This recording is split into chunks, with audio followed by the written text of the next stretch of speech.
கனவுகள் வரையும் சிறுவன் லியோ.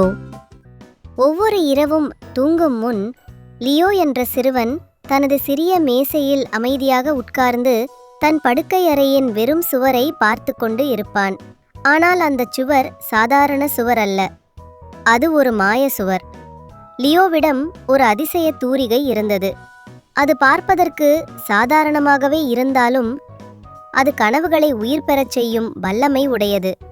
அந்த தூரிகையை லியோவுக்கு அவரது தாத்தா பரிசாக கொடுத்திருந்தார். தாத்தா சிரித்தபடி சொன்னார், உன் மனம் என்ன கற்பனை செய்கிறது என்பதை காட்ட இந்த தூரிகை உதவும். தூங்கும் முன் மட்டும் இதை பயன்படுத்து. லியோ தூரிகையை கொண்டு சுவரில் தொங்கும் கொடிகள், குரங்குகள், பல நிறங்களுடைய கிளிகள் கொண்ட ஒரு பெரும் காடு வரைந்தான். பின் அசந்து உறங்கியதும் லியோ அந்த காட்டினுள் விழித்தான். குரங்குகளுடன் சிரித்தபடி மரக்கிளைகளில் தாவி குதித்தான். மறுநாள் லியோ கடலுக்குள் ஓர் உலகத்தை வரைந்தான். பளிச்செனும் பாறைகள், பேசும் டால்பின்கள், புதையல்களுடன் கூடிய இடுகடல்.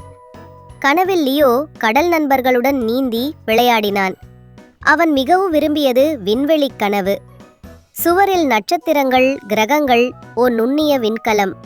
அந்த இரவு லியோ ஒரு விண்கலத்தின் கேப்டனாகவே கனவில் பறந்தான்.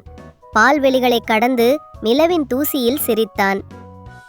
ஒவ்வொரு காலையும் சுவர் வெறுமையாக மாறும். ஆனால் அந்த தூரிகை மென்மையாக லியோவிடம் சொல்வது, நீ கற்பனை செய்யக்கூடியது எதுவாக இருந்தாலும் அது உன் கனவாக மாறலாம். லியோ ஒவ்வொரு இரவும் இதயம் நிறைந்த கனவுகளால் நிரம்பி கற்பனைக்கு எல்லையே இல்லாத கனவு உலகத்திற்குள் தினசரி பயணிக்க தயாராகிறான்.